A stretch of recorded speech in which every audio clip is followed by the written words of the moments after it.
7 ዓመታት ወዲህ በጦርነት አዙሪት ውስጥ ነው የምትገኘው። ኢኮኖሚዋም ከመቼውም ጊዜ በላይ የደቀቀበት ሁኔታ ነው ያለው። እንግዲህ በዚህ ሁሉ መከራና ስቃይ ውስጥ ያለፈ ያለው የኢትዮጵያ ሕዝብ ሁልጊዜም ቢሆን ሰላምን የሚናፍቅ ነው። ይሄ የሚካድ አይደለም። ያተረፍነው አንዳችም ነገር የለም በጦርነት። ስለዚህም ጦርነት ይቁም፣ ሰላም ይስፈን የሚለውን ሁሉም አካል ሊያስተጋባው የሚገባ መልእክት እንደሆነ እናምናለን። የኢትዮጵያ ህዝባዊ አብዮታዊ ፓርቲ ኢህአፓም ከዚህ ቀደም ህዳር 30 ቀን 2016 ዓመተ ምህረት ከሌሎች ሀገር ወዳድ ኢትዮጵያውያን ጋር በመሆን ጦርነት ይቁም ሰላም ይስፈን በሚል መሪ ቃል ሰላማዊ ሰልፍ ጠርቶ እንደነበር የሚታወቅ ነው። ነገር ግን እንዳለመታደል ሆኖ የምንኖርበት ሀገር ጦርነት ይቁም የሚል ሀሳብ ማስተላለፍ እና የሚል አቋም መያዝ ወንጀል ስለነበረ የሰልፉ አስተባባሪዎች ወደ አዋሽ አርባ ተልከው ነበረ። ያው የሰላማዊ ትግሉን ሁኔታ ሁላችንም የምናውቀው ነው። ስለዚህ በመታሰራቸው ምክንያት ሰልፉ ግቡን አልመታም። እንግዲህ ከዚህ ላይ መረዳት ያለብን ነገር አንደኛ ሁላችንም አንድ ላይ ባለመቆማችን ባለመተባበራችን ምክንያት እርስ በርስ እየተገፋፋን ለአገዛዙም እንዲሁ እድል እየሰጠነው እንደሆነ ነው። የሰላማዊ ትግል ላይ ሁልጊዜም ቢሆን ተስፋ ሊቆረጥ ይገባል ብለን አናምንም። ብዙ ለውጥ ማምጣት የሚቻለውም በሰላማዊ ትግል እንደሆነ እናምናለን። ስለዚህም አሁንም ቢሆን አስምረን የምናገረው የፖለቲካ ኃይሎች ሁሉም ሪጋርድለስ የሀሳባቸው የርዕዮተ ዓለም የአመለካከት ልዩነቶቻቸው ሁሉ በተለይ ደግሞ በሰላምና ሰላማዊነት እንዲሁ ጦርነት ይቁም በሚልና የዲሞክራሲያዊ አገዛዝ ይስፈን በሚለው ዙሪያ ሁላችንም አንድ ላይ ሆነን በጋራ አምባገነንነትን ልንታገል እንደሚገባ እናምናለን። ሁላችንም በአንድነት ከቆምን እንዳልኩት ድል የማንነሳው ነገር አይኖርም። አሁንም ቢሆን ሁሌም ልናሰምርበት የሚገባውም ይሄንኑ ነው። ለምሳሌ ሰብአዊ መብት ተሟጋቾች ጋዜጠኞች እና ፖለቲከኞች አሁንም ድረስ በእስር ላይ እንደሚገኙ እናውቃለን። ለመብት በመቆማቸው እንዲሁ ደግሞ ሰላም ይስፈን በማለታቸው ምክንያት። ነገር ግን ምን ያህሎቻችንንስ እነዚህም ሰዎች ዞር ብለን አይተናቸው ጠይቀናቸው የምናውቀው የሚለው ራሱ አንድ ጥያቄ ነው። ይሄ አንድ ላይ አለመቆማችንን እና እንዲሁ ደግሞ ወደ ፖለቲካው የሚገቡ ሰዎች ይህንን በማየት ማንም አብሮኝ አይቆምም እንዲሁ ደግሞ ለምን ብዬ ራሴን መስዋዕት አደርጋለሁ ለውጥ ለማይመጣ ነገር የሚሉ ሁኔታዎች እንዳሉ እንረዳለን እና ይሄ ሁሉ ዞሮ ዞሮ የሚወስደን አንድ ላይ ባለመቆማችን የሚመጡ ጉዳቶች እንዳሉ ነው። ከዚህ በመቀጠል እንግዲህ እንደሚታወቀው የኢትዮጵያ ሕዝብ ለዘመናት ለነፃነት ፍትህና እኩልነት ያልወጣውና ያልወረደው ተራራና ሸለቆ የለም። ስለሆነም ዛሬ ለሀገራችን ሰላም ሁሉም ርብርብ ሊያደርግ ይገባል። ይህም ወደ አንድነት ይወስደናል። ይሁን እንጂ የኢትዮጵያ ሕዝብ የተፈራረቁበትን አገዛዞች ያደረሱበትን በደልና ገፍ ሳይቆጥር ለእነርሱም ክፉ ሳይመኝ በትዕግስት መመከር ያለበትን እየመከረ አስቀጥሏል። ነገር ግን ገዢዎች ናቸውና የቀኑ መንጋት ለዘላለም የሚኖር እየመሰላቸው ሁሉም ላይመለሱ አልፈዋል። ነገር ግን አሁንም ቢሆን ማሰብ ያለብን የአሁኑ አገዛዝ ካለፉት አገዛዞች በጭካኔውና በኢሰብአዊነቱ እጅግ በጣም እንደሚለይ ነው። እስከዛሬ ድረስ እስካሁኑ እስከምናወራባት ሰዓት ድረስ የበርካቶች ሞት፣ መፈናቀል አዲስም ዜና ሳይሆን በቃ በየቀኑ እየሰማን የለመድነው ነገር ሆኗል እና ይህ የሚያሳየን ላለፉት 7 ዓመታት ሀገሪቱ ለማያባራ የጦርነት አዙሪት መዳረጓን ነው። በሀገራችን ታሪክ ሰምተንና አይተን የማናውቀው የእርስ በርስ ግጭቶችን ጠምቆ በተግባር አሳይቶናል አገዛዙ። ከእነዚህ ግጭቶች ጥቂቶቹን ለመጥቀስ ደግሞ የኦሮሞና የሶማሌ ማህበረሰብ፣ የኦሮሞና የጌዲዮ ማህበረሰብ፣ የአማራና የትግራይ ማህበረሰብ፣ የሶማሌና አፋር፣ በደቡብ ቁጥራቸው ጥቂት የማይባሉ የኮንሶ፣ የኮሬ፣ ቡርጂ፣ ደራሼ፣ በምዕራብ ቤንሻንጉል እና ጋምቤላ ሌሎችም ይወሳሉ። በመላው የኦሮሚያ አካባቢዎች በሚባል ደረጃ ሰላማዊ ዜጎችን አግቶ ገንዘብ መጠየቅ ለመንግስት ሹማምንት ደግሞ የገቢ ምንጭ ሆኗልም ለረጅም ጊዜ።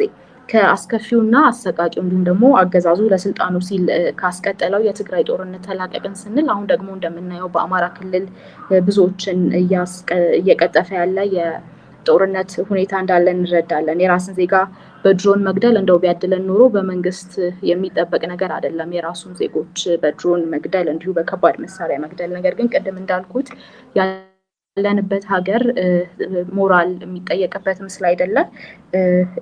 እየተገደልን እየተራብን እየተጠማን የቀጠልንበት ሁኔታ ነው ያለው።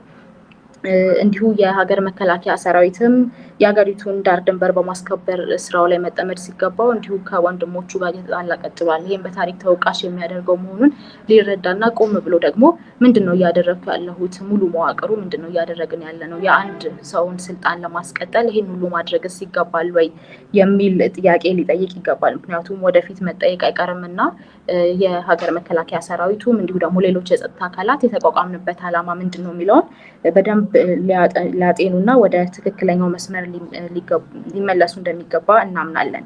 የኢትዮጵያ ሕዝብ ከፖለቲካ ፓርቲዎች በተለይ ደግሞ በሰላማዊ መንገድ ከሚታገሉ የፖለቲካ ፓርቲዎች የሚጠበቀውን ጠንካራ ትግል እንዳላገኘ እናምናለን። እኛም በተወሰነ መልኩ ያንን ኃላፊነት እንወስዳለን። ሕዝቡ ግን ጠባቂ እንጂ አጋዥ አይደለም። ቅድም እንደጠቀስኩት የተለያዩ የሰላማዊ ትግል ጥሪዎች በሚደረጉበት ወቅት ከመሳተፍ አስተባባሪዎቹን ከማገዝ ይልቅ እንዲሁ ደግሞ ውጤት ላይ ከማድረስ ይልቅ አንድን የሰላማዊ ትግል አማራጭ ወዴት ይደርሳል የሚል ትችት፣ ወቀሳና እንዲሁ ደግሞ አላስፈላጊ ትችቶችን መሰንዘር ነው የሚቀናው። ስለዚህ አሁንም ቢሆን ለህዝቡም ጥሪ የምናደርገው በተለይ ለሰላማዊ ትግል ቀረብ ብሎ ትግሉን ማገዝ እንዳለበት ጥሪ እናቀርባለን። የዚህን አምባገነን ስርዓት እኩይ ድርጊት ህዝቡ በሚገባ ተረድቶታል ብለን እናምናለን። ምክንያቱም ሁላችንም ቤት የገባ ነገር ነው። አንዱ ቤት ገብቶ አንዱ ቤት አልገባም የምንለው ነገር አይደለም እና ሁላችንም ቤት የገባ ነገር ስለሆነ ተረድቶታል ብለን እናምናለን። የእኩይ ስርዓቱን ድርጊት ማለት ነው። ህዝባችን የአገዛዙን መሰሪነት ቢረዳም ነገር ግን ድምፁን በአደባባይ አውጥቶ ደግሞ ለማሰማት የሚያስተባብረው ኃይል እየጠበቀ ይገኛል እስከዛሬ ድረስ። ይህ ጊዜ ነው የኛ ሚና መምጣት ያለበት የሚመጣውም። አሁንም ቢሆን ሁላችንም እዚህ ያለን እዚህም ያልተገኙ የፖለቲካ ኃይሎች የሀሳብ ልዩነቶች እንዳለን እንረዳለን። ነገር ግን ያ የሀሳብ ልዩነት ደግሞ መወያየትም እንዲሁ የሀሳብ ልዩነታችንን በራሱ ይዘን መቀጠል የምንችለው ሀገር ሲኖር ህዝብ ሲኖር ስለሆነ በቅድሚያ መሰጠት ላለበት ጉዳይ ሰተን ሁላችንም የሀሳብ ልዩነቶቻችንን በኋላ ወደ መፍታት ሄደን ነገር ግን ጊዜ በማይሰጡ የሰላም ጉዳይ፣ የኢኮኖሚ ጉዳይ ላይ እንዲሁ በጋራ አንድ በሚያደርጉን ሀገራዊ ጉዳዮች ላይ ቁጭ ብለን መወያየት፣ መምከር እንዲሁ ደግሞ በአንድ ላይ መስራት አለብን ብለን እናምናለን። እኔም አምናለሁ።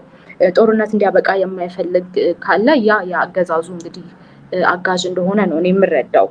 ምክንያቱም እስካሁን ድረስ በሀገሪቱ በተለይ በዚህ 7 ዓመት ውስጥ ያልቀጠለ የጦርነት ስርዓት የለም። ነገር ግን ጦርነቱ የታደረሰን ካለን ብዙዎቹ ከጥቅሙ ጉዳቱ የሚያመዝን ነው። የጦርነት ደግሞ ጥቅምም የለውም እና ወደ ሰላም አማራጭ እንዲመጣ ነው የምንጠይቀው። ስለዚህ ጦርነት ይቁም፣ ግፋዊ አገዛዝ ያብቃ፣ ሰላም ይምጣ የሚለው ሀሳብ የሁሉም ኢትዮጵያውያን በተለይ ደግሞ ከአገዛዙ ጥቂት ሹማምንት ውጪ ያለ ሀሳብ እንደሆነ እንረዳለን። ስለሆነም ከውጭ ያላችሁ የአብሮነት አስተባባሪዎች ሀሳባችሁ መሬት ላይ እንዲወርድ አገር ቤት ካሉ ጠንካራ የፖለቲካ ኃይሎች ጋር በቅርበት መስራት እንደሚጠበቅባችሁ ለማሳሰብ እወዳለሁ። በእኛ በኩል ጦርነት እንዲያበቃ ከሚፈልግ ማንኛውም ኃይል ጋር የሀሳብ ልዩነቶች ቢኖሩንም የርዕዮተ ዓለም እንዲሁ የተለያዩ ልንዘረዝር የምንችላቸው ልዩነቶች ቢኖሩንም በጋራ ለመስራት እንደምንወድና ሙሉ በሙሉ ፈቃደኛ እንደሆንን ላሰምርበት እወዳለሁ። ስለዚህ አሁንም ቢሆን በደንብ አስረግጬ መናገር የምፈልገው በሁሉም የፖለቲካ ኃይሎች ዘንድ አንድነት ሊኖር ይገባል። በተለይ በጋራ አንድ ሊያደርጉን በሚችሉ ጉዳዮች ላይ አንድ ሆነን እንድንታገል ጥሪ ያቀርባለሁኝ። መረሳት የሌለበትም ነገር ደግሞ በኋላስ ምንድን ነው የሚመጣው? ግፋዊ አገዛዝ ያብቃልን፣ ከዛ በኋላስ ምንድን ነው የሚመጣው ካለን አሁንም ቢሆን በጋራ ማንቆም ከሆነ ችግሮቻችን ላይ ችግሩ የበለጠ እየቀጠለ የሚሄድ ነው እና ስለዚህ ይህን ሁሉ በመረዳት አንድ ላይ ሆነን ይህንን አገዛዝ ልንቃወም እንዲሁ በቃ ልንል እንደሚገባ ማስመር እፈልጋለሁ። አመሰግናለሁ። እሺ፣ በጣም አመሰግናለሁ። አናቷ ላይ የጨረስሽው ምስጢረ ስላሴ መልእክትሽንም በማሻገርሽ በጣም እናመሰግናለን። በርቱ፣ ቀጥሉ። እንግዲህ እንዲህ ያሉ መልእክቶችን ተባብረን በምናሰማበት ወቅት አገዛዝ ከፍተኛ ጫና ይደርስበታል። ከተለያዩ አቅጣጫዎች መልእክቶች እየደረሱ ነው። በነገራችን ላይ በኢትዮጵያ ውስጥ ዩቲዩብ ሪስትሪክት መደረጉ እየተሰማ ነው። ይሄ አገዛዙ በእውነት ገና የትግል ትብብር ብሎ ሲባል እንዴት እንደሚሸበር ያሳየ አንድ ተጨባጭ ማሳያ ነው። ዜጎች እያደረጉት ያሉትን ነገር ምን ያህል ትክክል እንደሆነም የሚያረጋግጥ አድርጌ ነው የምመለከተውና ከተለያዩ አቅጣጫዎች መልእክቶች እየመጡ ነው። በዚህ በኢትዮጵያ ውስጥ ዩቲዩብ እንዳይሰራ ተደርጓል፣ በሌላ ተዘዋዋሪ መንገድ ነው እየተመለከትን ያለ ነው የሚሉ ብዙ መልእክቶች እየተቀበልኩ ነውና እስቲ ኢትዮጵያ ያላችሁ መልእክት ላኩልን። እዛ ያለውን ሁኔታ በተጨባጭ እዚሁ አንዱ ተጨባጭ ውጤት ይሄው ነው። አገዛዝ ካልተጨነቀ ካልተሸበረ በስተቀር እነዚህን መሰል እርምጃዎች አይወስድምና ነው። እንግዲህ በመላ ዓለም ያላችሁ የዚህ ትዕይንተ ህዝብ ታዳሚዎች በጣም አድርገን እናመሰግናለን ስላላችሁ ስለተገኛችሁ።